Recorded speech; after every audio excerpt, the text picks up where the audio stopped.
Welcome to another Encore episode, How We're Missing Subclinical Hypothyroidism.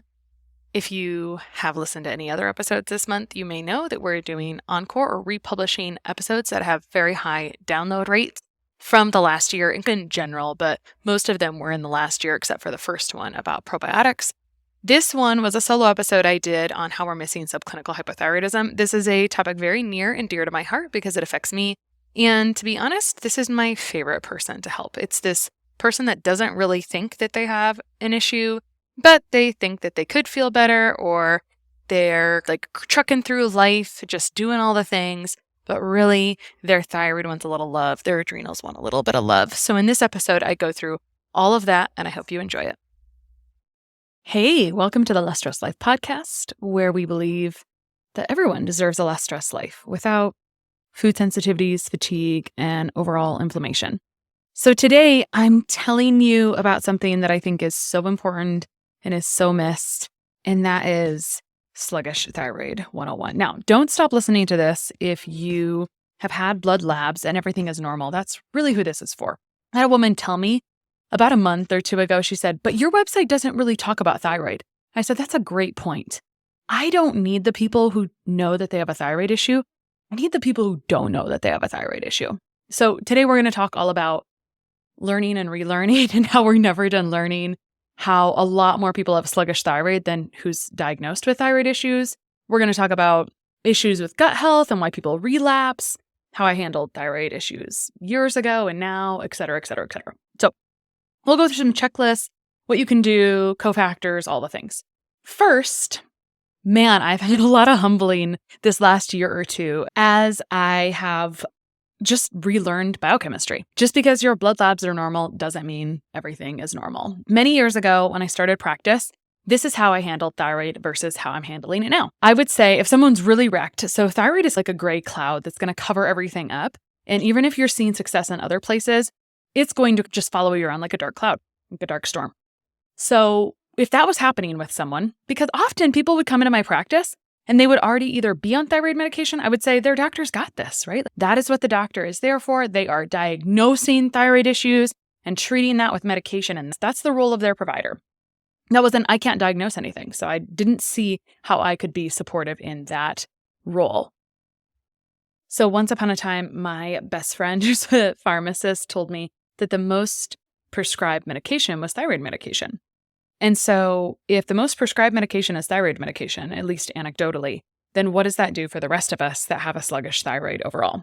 So when you go to your provider, you can ask for thyroid testing. And what commonly happens is you have a TSH drawn. If you say, I would like thyroid testing, you'll usually have a TSH drawn. Usually at maximum, there will be a TSH reflex to a T4. So what that means is that you have a thyroid stimulating hormone, so not even a thyroid hormone, but a pituitary hormone, a thyroid stimulate. It's like an alarm clock to send out messengers to wake up things.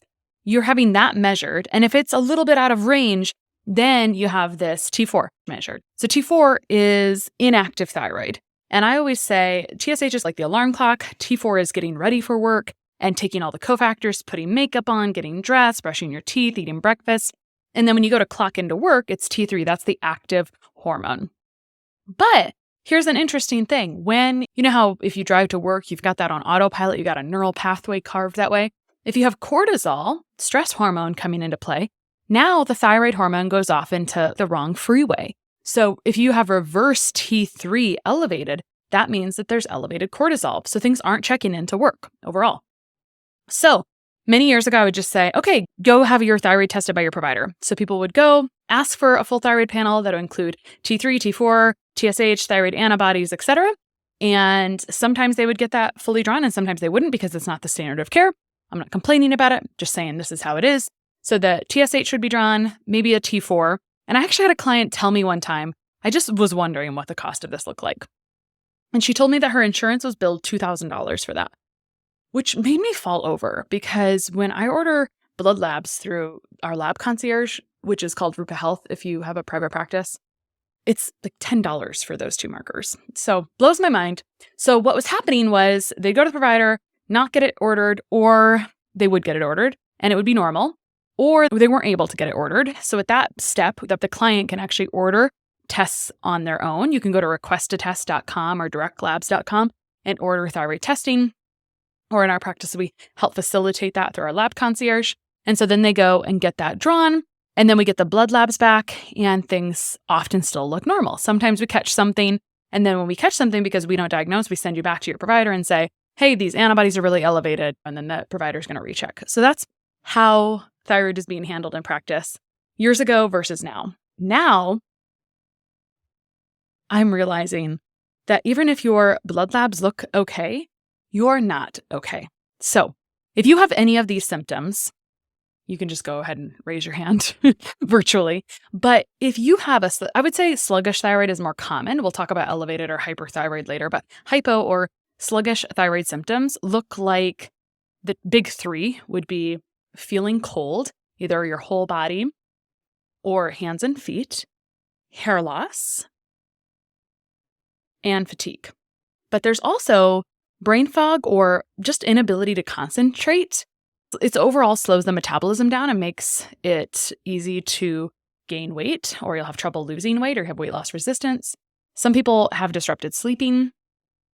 Sometimes you'll see a lower heart rate, puffy face overall. If you're feeling swollen, it's a weird feeling. It's like an inflamed feeling where you just don't feel like you fit in things, or that your face feels just puffy. Dry skin, dry hair, predisposition to fungal overgrowth, slow motility. So if your motility with your gut health is slow, so the huge spoiler alert here is that a lot of these symptoms overlap to gut health. And so if your overall motility has slowed down, that's constipation. That's not having a beautiful type 4 banana style bowel movement every day. And so if you have sluggish motility, you now are breeding a problem. So it's just like stagnant water with stuff in it. It will grow and create microbes. And so what happens is you'll have relapse of gut issues if there's a sluggish thyroid. So this is where my interest really began, because we would get people better. Their gut health would be beautiful.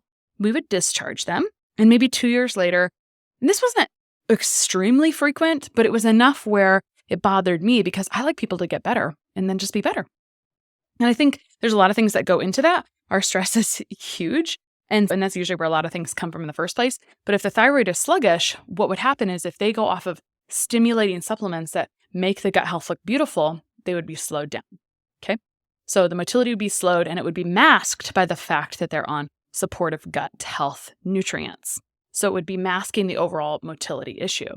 The other thing that would happen, dead ringer, is needing coffee to use the bathroom, or increasing carbohydrates and having bowel movements in. Those are all three like dead ringers. Absolutely. I know this person has sluggish thyroid in conjunction with these other things. Okay. So we were talking about hair loss, cold, brain fog or trouble focusing, sleep disruption, feeling inflamed, slow motility, which is overall going to be poor digestion, dry skin, brittle hair, predisposition to fungal overgrowth, like fungal issues come back again and again. And then 33% of people who have thyroid issues struggle with anxiety, and 25% have depression.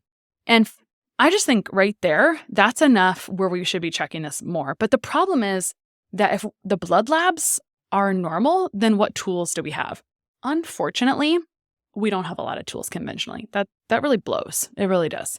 Because it feels like there's not a lot of options. But blood labs show you what's in the blood right now. It doesn't show you what the cell is using, what's happening inside the cell. So a couple years ago, I explored adding tissue mineral analysis to practice.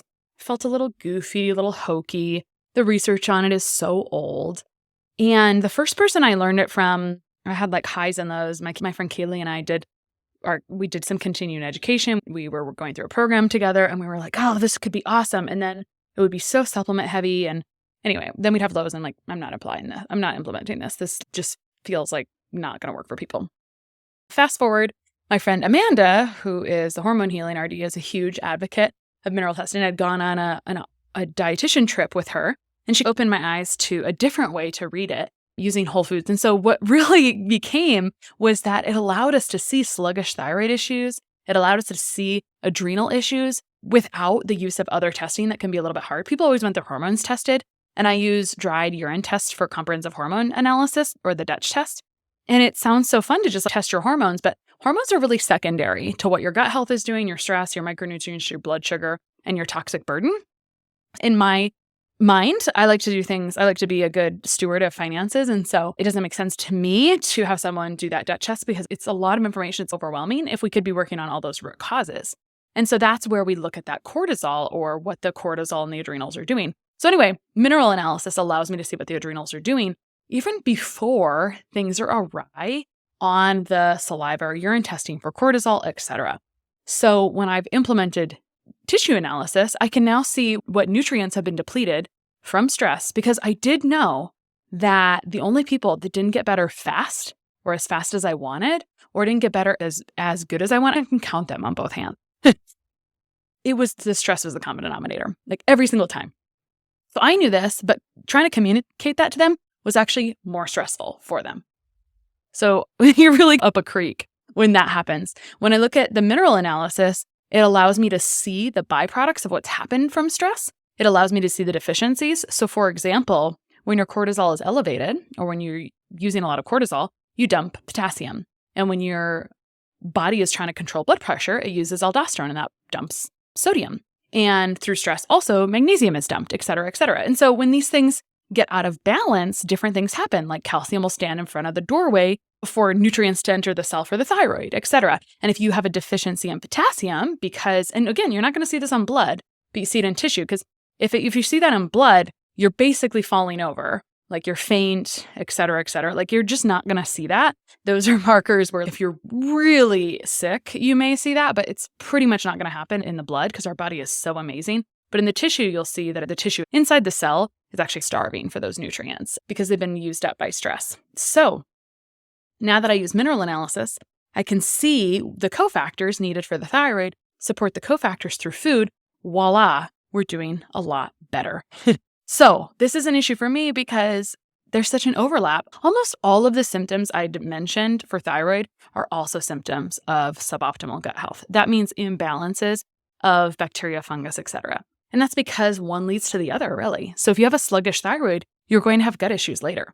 So for us in our practice, we address gut issues and mineral issues to support the thyroid and the adrenals all at once because I don't really understand how in this stressful world, your thyroid could work optimally. So I feel that the grand majority of our clients fit into this overall picture overall. Okay, so we've gone over symptoms of sluggish thyroid, the dead ringers of sluggish thyroid. Like I mentioned, you need coffee to stimulate bowel movements, going off a gut protocol or gut supportive, like going off of, let's just pretend going off of, you're on a probiotic and it's helping you be regular and you go off of it and you can't poop.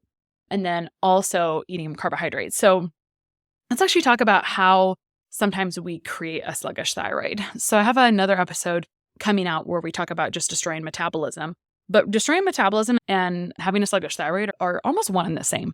So destroying your metabolism looks like this. Every version of it is undernourishment and overactivity or overstimulation. So let's say you're not eating breakfast or carbohydrates. That's a whole thing. But let's just say you're just generally undereating, which unfortunately, if you are, you may not realize it. But if you're intermittent fasting most days of the week, you're probably undereating because it's not common for Americans to like go be super nutrient dense for 1 or 1.5 meals and have it be enough. So our thyroid requires carbohydrates digested well, which is relying on good gut health in order to work optimally. And so sometimes taking in those carbohydrates will just make the bowels work better in general. So carbohydrates are a huge cofactor for supporting thyroid. So when we're talking about broken metabolism, it's uncomfortable because we've adopted these things slowly. It's like drinking coffee for breakfast, skipping breakfast because I'm not hungry. You're not going to have much of an appetite if your thyroid is sluggish and your metabolism is sluggish. What it's going to look like is that you used to be able to restrict and lose weight, and now you restrict and you get puffy and you continue to gain weight. That's literally the transition of a thyroid being sluggish. So fun, right? So what are some other nutrients that the thyroid needs? I've alluded to some kind of tangenting around. Sorry about that. But there's lots of nutrients needed. So I talked about potassium being huge. So high potassium foods. I've talked about carbohydrates. But other nutrients needed for hormone production or for thyroid health include iodine, which is a whole topic let me come back to.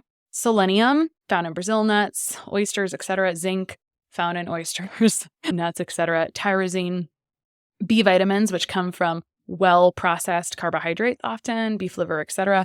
Vitamin C in a whole food form, vitamin D, vitamin E. This podcast is not about you going to take those supplements.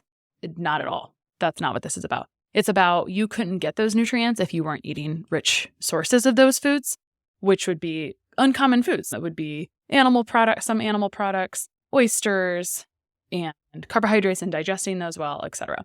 And then also vitamin A is really important. So if you've been randomly supplementing vitamin D on its own for a long time, we should make a podcast about that. You're driving down vitamin A. They're competing for receptor sites. So this is important for you converting T4 to T3. This is a whole thing in my brain too, because when you have actually deficient thyroid by conventional standards, what the standard of care is, to my understanding, is prescribing levothyroxine or Synthroid, which is a T4. And then how does that T4 become T3 if you don't have the nutrients? That's my question. The conversion from T4 to T3 is improved from exercise, vitamin A, zinc, potassium. And if you take zinc by itself and vitamin D by itself, you're driving other deficiencies. So you really do need to get those from food sources. Unfortunately, the food sources of these are just not as common, or we don't eat enough of them to compensate for the stressors that we're giving them. So I have all kinds of questions about thyroid and how we're doing this. And I just think to myself, oh my gosh, no one's thyroid is okay. That's my current state. How could the thyroid be okay in this modern world where we have stress? So this entire year I'm devoting as the year of thyroid to understand it better. So I've talked about assessing for hypothyroid, some of the nutrients that support it. And I want to also give a little lip service to speedy thyroid or elevated thyroid hormone. So the symptoms for that look like shakiness, trembling hands, heart palpitations, unexplained weight loss, loose stool, also anxiety, also sleep issues, excessive sweating, increased appetite, bulging eyes or goiter. But what happens is when people have elevated thyroid hormone, sometimes they get diagnosed with Graves, and then they're given a medication to destroy this excess thyroid hormone. And so you'll actually swing to a hypo state, or you'll start to have those symptoms of a low thyroid state. So it can be a little bit complicated. So I was actually discussing with a friend recently just about we can't meddle with medications. That's where I'm really looking for partnerships or with providers and really looking how we can empower people to understand how to support their thyroid more. So if I could tell you, 1, do you have a potentially sluggish thyroid despite your blood levels? 2, advocate for a full blood level workup or panel. 3, if you can't get one from your provider, order your own through direct labs or request a test. It includes TSH, free T4, free T3, thyroglobulin, and thyroid peroxidase antibodies. I think that's everything. Some people reverse T3 we talked about because if you go down the cortisol pathway, reverse T3 is elevated. Some of my other thyroid expert friends recommend even more labs. But from there, if that's okay, what can you do to support thyroid conversion? And that's nutrients. So I was going to actually tell you about iodine also. So selenium, zinc, tyrosine B, just looking for rich sources of these foods overall. But I want to talk about iodine for a little bit. And I'm going to give you some resources on how to keep this learning going for yourself. Iodine is a whole topic. And Guy Abraham made that a little bit, but he was an early iodine pioneer. And now I would say David Brownstein is the current pioneer that's alive. David Brownstein has a great book on iodine. And so iodine is a halogen. And we learned in 6th grade science that things in the same line on the periodic table compete for space from each other. So sometime in the 70s, they were putting iodine in commercially processed baked goods as a dough conditioner.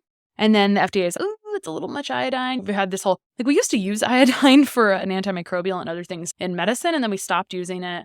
We tend to be like all or nothing type of people. But anyway, so it was being used in commercially processed baked goods. The FDA was like, ooh, I think that's a little too much iodine. They took it out and put bromine in it. And so now the bromine in commercially processed baked goods competes for the iodine receptors. And then the chlorine in the water is another halogen. So all of these halogens are in the same line. Iodine, bromine, fluoride or fluorine, and I hope I got them all. I don't think I did. Fluorine. So we see a lot of fluoride or fluorine and chlorine or chloride in our water supply, or if we sit in a hot tub. And every time we do that, I'm not saying it's right or wrong. I would just say that our lives compete with iodine. And so where are we getting sources of it? we get really tiny microgram sources in food. And so anyway, this is a to be continued discussion on iodine, but it seems that every organ needs it. There's a whole lot of data that shows like if we have enough, we may have less instances of certain cancers. Why would that be? Because it's helping with estrogen breakdown, histamine breakdown, etc. And so it's a whole rabbit hole for another day, whole different podcast on iodine and the appropriate use of it.